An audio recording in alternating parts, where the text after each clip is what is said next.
মরুভূমির নিচে লুকিয়ে থাকা বিপুল সম্পদের গল্প এবার প্রকাশ্যে। সৌদি আরব একসঙ্গে 4টি খনি এলাকা থেকে বিপুল পরিমাণ সোনা উত্তোলন করেছে। হিসাব অনুযায়ী এই পরিমাণ মোটেও কম নয়, প্রায় 2,21,000 কেজি। সৌদি আরবের রাষ্ট্রায়ত্ত খনি কোম্পানি মা আদেন এই সোনা উত্তোলন করেছে। কোম্পানিটির ঘোষণায় জানানো হয়, নতুন 4টি খনি থেকে মোট 78 লাখ আউন্স সোনা উত্তোলন করা হয়েছে। প্রাথমিক লক্ষ্য ছিল আরও বেশি, তবে বার্ষিক হিসাব ও মানদণ্ড বিবেচনায় চূড়ান্ত লক্ষ্যমাত্রা কিছুটা কমানো হয়। সংবাদ মাধ্যম গালফ নিউজ এর প্রতিবেদনে এসব তথ্য প্রকাশ পেয়েছে।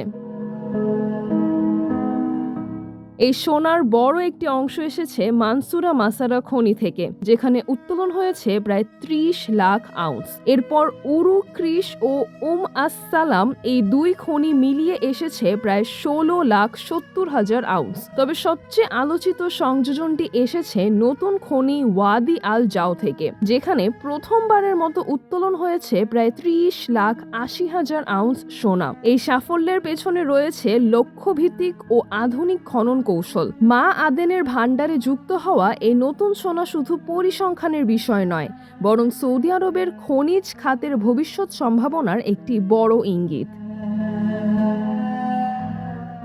কোম্পানির প্রধান নির্বাহী কর্মকর্তা বব উইল্ট জানান, এই ফলাফল প্রমাণ করে যে দীর্ঘমেয়াদী কৌশল মাঠ পর্যায়ে কার্যকর হচ্ছে। তার ভাষায়, এই কারণেই সৌদি আরবের সোনার খাতে বড় অঙ্কের বিনিয়োগ অব্যাহত রাখা হয়েছে। তিনি আরও বলেন, 4টি এলাকায় একসঙ্গে 70 লাখ আউন্সের বেশি সোনা উত্তোলন মা আদেনের সক্ষমতাই তুলে ধরে। অনুসন্ধান ও খনি উন্নয়নের কাজ যত এগোবে, সম্পদের পরিমাণ ততই বাড়বে এবং ভবিষ্যতে তা নগদ অর্থ প্রবাহের শক্ত ভিত্তি তৈরি করবে।